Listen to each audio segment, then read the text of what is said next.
Баршаңызға қайырлы күн достар. Бүгін сіздерге өте дәмді салаттың рецептісін ұсынамын.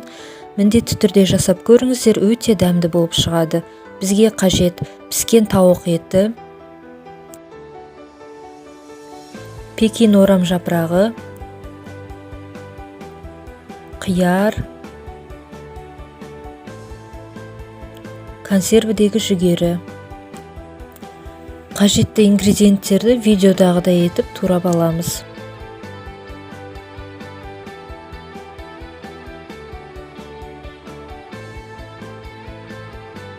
Барлық ингредиенттерді ыдысқа салып, дәміне қарай тұз қосып, майонез қосып жақсылап араластырамыз.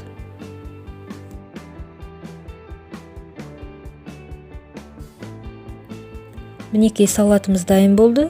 Өте дәмді болып шығады, жасап көріңіздер.